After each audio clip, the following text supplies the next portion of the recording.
Hi everybody, welcome to Stitch in Time. This is Boysie. I hope everything is going well with you. I hope you're moving along on your path in your journey, moving forward and progressing, taking in some of the things that we cover and try to utilize that into your life. And it's Cece again. And we hope that you're feeling more comfortable with yourself. The thing is, you have to feel comfortable with yourself as you're doing your journey. You have to make sure that you are good with where you're going. And even when you're uncomfortable about it, that's a good thing, because you are going to strengthen yourself and you are going to feel better in some of these situations where you'll possess a little more inner strength and you'll be able to handle things that used to trip you up or used to knock you off your feet. And eventually you can handle some pretty high winds of indifference that the world can sometimes blow at you. In the meantime, happiness one day at a time. We're going to go into opinions. This is on June 24th. I find this kind of fun, actually. Everyone has opinions. Often they are very interesting and very useful. They can tell you how to raise your children, how many types of flowers to grow in your garden, how politicians can help ail our economy or help an ailing economy. Either way, I guess it depends on your opinion, right? And how you should live your life. But there's an important difference between a person sharing a real life experience, like we are doing right now, and a person who is simply expressing their opinion. You can buy opinions on any street corner for a dime a dozen, but the advice of someone who has succeeded in a particular area is worth much more. Whether it's a person that's succeeded in a career that you're in, or me, 30 years sober. You might view that as very successful. How do I get to that point? How did he get there? How do we all maneuver our way there? Very important. Opinions and asking people their opinion is very important. I'm always interested in opinions held by others. Other opinions stimulate me and help me look at things at a different angle. I like looking at things at a lot of different angles. As a matter of fact, getting out of myself and looking at myself in the third person, how I handle the situation, what do I recall of my body language, my eye contact, did my voice get a little high, did it get low, did I get defensive? I look at these things because, like a quarterback looking at tapes of a past game, these are things you can learn from your errors or your mistakes, from things that you're giving away. It's actually a very healthy way to look at yourself. Many people don't do that. We're going to cover that as we go along too. On our journey, you're going to find out that that's very helpful and very uncommon for a person to start doing. And you have to be exposed to it and shown and educated, and then talk to others about it that do it themselves. And get their opinion as well, because if they've been doing it for a while, they're probably a bit of an expert, or at least more apt to do it than you are, and you want to get to their level, and that's how you do it. You follow your leaders. But myself, from different angles, but I do not base my decisions on opinions of others. Instead, I seek to increase my knowledge by carrying out my own analysis and experiencing things directly. And sometimes I consult people with direct experience and ask for their advice. And that would be asking an expert. That would be asking someone, hey, you've been sober for a while. What do you suggest about me working in a bar? And that's another thing like that the guys in the treatment class that I went through in lockup, they were very upset for me to try something like that. They were all dead set against it. I still went ahead and did it because I felt I could grow and learn from that. I even said, and I thought it was an educated argument, that I'm going to be working and pouring drinks for people. They're going to be drinking. If they get too drunk, I'm going to call them a cab. If they get a little too inebriated, we're definitely going to cut them off. I'm going to try to keep them as safe as I possibly can. And myself, as I'm watching someone come in, hey, how you doing? And slowly start to deteriorate as they're drinking, I can realize that that too was me. You don't realize the facial slide, the look, because you think, yes, I'm having a few drinks and I feel just fine. But people looking at you are like, watching that facial slide. As you slowly fall apart and disassemble your own personality right there and become Dr. Jekyll and Mr. Drunk. And I saw these things and I felt embarrassed for these people and a bit mortified, because I realized that was also me, and people actually probably saw me in that same situation constantly when I thought I was putting on a real good party face. So you learn by watching. You learn from opinions. The opinion was for me not to become a bartender, but I went against that. Would I recommend it? Probably not if you're really new into the program, because you're still vulnerable, you're still a bit weak, and you can still be tripped up very easily, sometimes by just your own emotions, because our brain will play games and say, yeah, they're not really there to help you. You don't even need this crap. Come on, let's go to the bar. And it just might seem logical at that point. If you had a bad time with someone, a bad experience, you might just go ahead and just run that way and do it. Next thing you know, you're using again. Cheers. Chilled coffee. Opinions. It's really important that you listen to a lot of opinions, but don't base it because I always listen to this guy or this woman always has the best advice, so I listen to it all the time. Because in the end, if you fail, you're going to blame it on them. They're the ones that gave me the advice. It's still your responsibility. You get a little bit of information about how to be sober, and someone else has a different angle about the same sobriety, and then pretty soon you have an idea like this book, and it gives you something you can focus on. Maybe you're creating your own journal, and next thing you know, you've got all this information. What do I do with it? Like any information, you need to process it. How will it apply to you? How does it apply to you in your everyday life? Does it seem sensible and logical to you? Do you think that you're able to be honest about it and be able to do this? That's an important question. Because if you're not honest about it to yourself, all the opinions in the world ain't going to matter, because you will fall. And you can blame the person who gave you the opinion, like I said, or you can blame a program, or I tried this program sucks, they didn't do anything for me. If you're a person that says that, you basically just said, I didn't do anything for myself. Many programs work. As a matter of fact, they all can work if you apply it to yourself. Try many programs and try to find the best of all the worlds and have it fit you customly like a glove. I did a lot of things on my own. I hunt, I peck, I search, I read different articles. A lot of things I did while I went back to school at UWS. I studied psychology. Psychology helped me to really evaluate myself, those around me, and the situation that I was in, the setting I was in. Even acting classes. Oftentimes, a person who's a drunk like me, and maybe you, we have this perfect stage, our family, our lives, and we are the director of it. And we try to make sure everything works the way we want it to.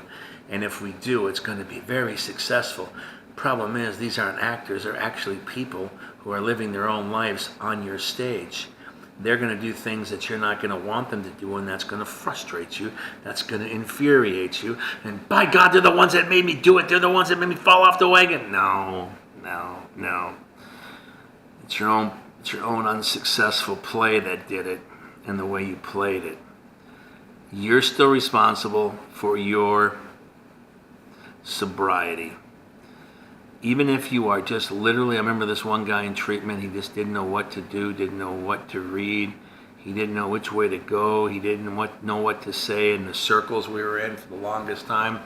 And all he said was, all I know is I'm just not going to drink today. That's it. That's all. Just one day at a time. And he was very angry and very frustrated. And it took him weeks before he started opening up a little bit. And found out it wasn't so as terrifying as he thought it was. And he was actually getting something out of it and feeling a little better. And feeling some of the pressure of those bricks being removed from his back. Less of a load to carry. Always makes you feel a little better when your burden has been lightened a little bit. We all carry a burden. It could be bills. It could be relationships. It could be our careers, our jobs. What are we doing? Our family. Girlfriends, boyfriends, husbands, wives. All these things can affect us. And we all need to carry all that. Now, how do we relieve some of those burdens? Is by talking about it. You're not going to, well, I guess you could get rid of your husband or wife by a divorce, but that's not the real end game here. The game is to try to save your marriage, save your relationship, while you're saving yourself primarily and first and foremost. As you're being honest about things in treatment, you may want to come home and talk to your spouse about something you covered. An anxiety you had when you were a child.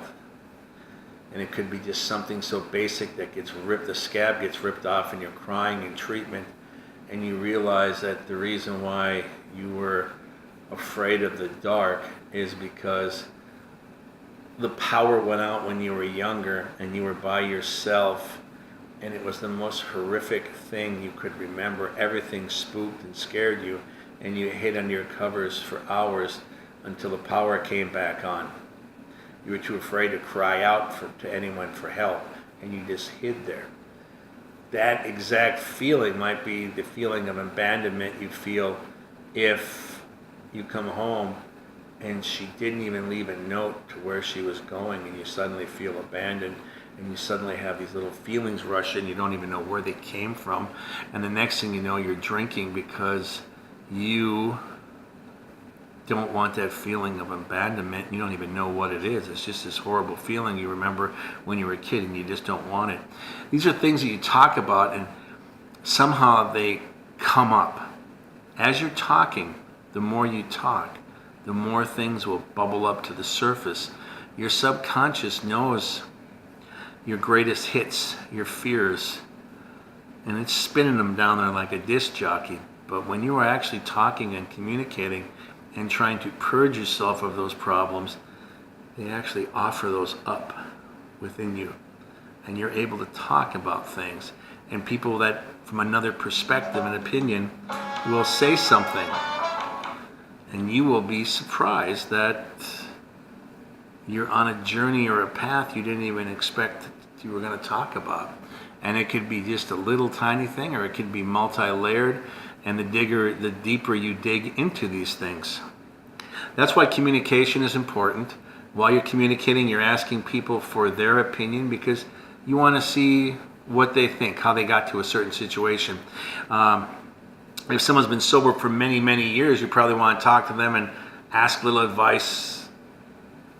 How do I get to where you're at? I have a lot of different opinions about it.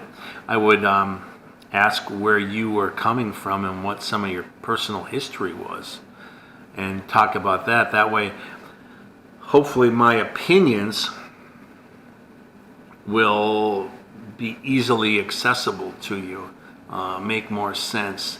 I look at my opinion as more like an airplane, and I'm trying to land it on your runway. I need the beacon to take me in, to show me where you want me to approach, how you want me to approach.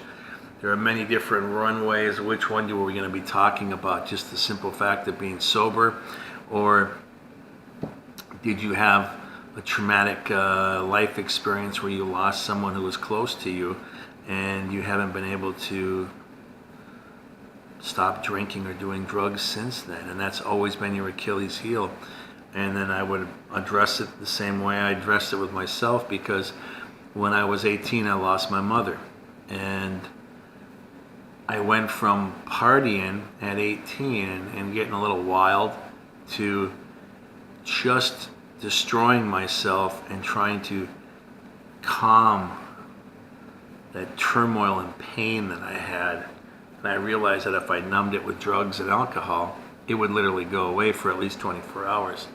The problem is that I would do something asinine on top of that, and then those embarrassing feelings and that remorse would be on top of the anger and the anger I felt about losing my mother, how I felt betrayed by God, or how I felt cheated in life, and how I felt that I got ripped off somehow, and how am I going to continue without a person like that? If I love that person, how can I even continue?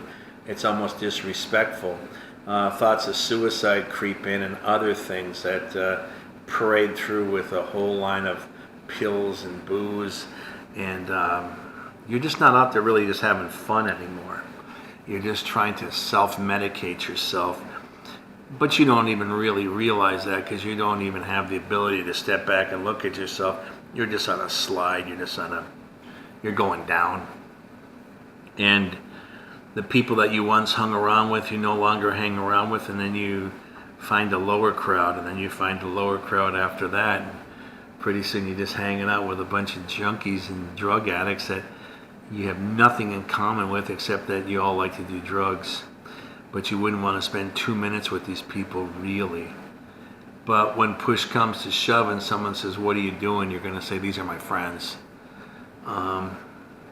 And those are the people you don't want opinions from. You want opinions from people that are removed from your situation, not in your drug haze, not swimming around in your martini glass. You don't want those friends to give you their opinion, because their opinion would be, let's take another hit, let's do another drink. Because if you try to fix yourself, that means I'm hanging out with you. That means I have a problem too, and now you're insulting me. So I'm not going to want to hang around you. And it's that kind of vicious game. And if you think about it, that sounds logical, doesn't it? That's part of taking steps down, sliding down, hitting rock bottom. You know, sometimes it can be just losing your family and all your friends, and then your job. And sometimes we still go on. Lose your home, lose your car. Someone gets killed because of your misadventures, and you still go on. So where's your rock bottom? Different levels of rock bottom for different people. That's just the way it's always been and the way it always will be. You have to make sure that you're looking at yourself and being as honest as you can, because you're taking in these opinions. Like this book says, they're a dime a dozen if someone's just trying to give you that kind of an opinion. But if you're looking for, I mean, you can be doing a remodel in your house. You're gonna ask the mailman what he thinks about what kind of wood is good for a hardwood floor, or you're gonna ask a carpenter. You're gonna ask someone who's in this trade, someone who experiences these things. Much like you'd ask a bartender, "Hey, what kind of new drink you got? What do you got that's good?" Right? So you know who professionals are in the special degrees in which you're looking for, and you want their opinion. These are counselors you're going to meet. Some of us get to meet probation officers and meet with them for 2, 3, 4 years. They follow our progress too, court ordered. Because sometimes some of us, like myself, needed that little bit of court order over my head to say, "Oh, well, maybe I should take this a little more seriously than I was originally going to do it." That's the whole thing. You want to make sure that you're, and they'll have opinions too. Take them. They talk with people every single day, just like us, all day long. That's all they do.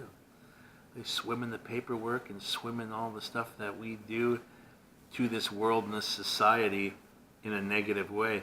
They deal with it all the time, what we've done to ourselves. How do we get out of these situations? Trust me, the question you think is so original that you're providing to your probation officer is probably the fourth time they heard it that morning. We all have a lot of very similar ways, and a lot of it is just, how do I get out of this? Even legally, how do I get out of this? What do I have to do? Some of us think we can just hold our breath for 2 years and then we can go back to drinking if we want, and some of us do. And then we find out that our tolerance level they were talking about actually slipped, and we get drunker or high even quicker, and next thing you know, we're in even more trouble. So ask opinions, ask people around you. When you're in meetings, ask questions as well. When people are sharing a story and you want more information, ask. People are always willing to give their opinion, and you're going to want the opinion of people who have traveled that road. That's much more valuable than just someone who's on the sideline saying, here's what I think. Oftentimes what you think doesn't mean anything. It's what you experience that means everything. And remember that, because the experience is what gets you to where you are right now, and your experience and others' experiences will get you to a new level, a level you've never experienced before. But once you've experienced it, you somehow become a veteran of that level, and you try to ascend to another level as you move your way up. Someone's going to be looking up behind you. So you got 6 months sobriety, they got 6 days. They're going to start looking at you like you're the sensei. So it's a matter of perspective, and make sure you share honestly. That's the best I can say.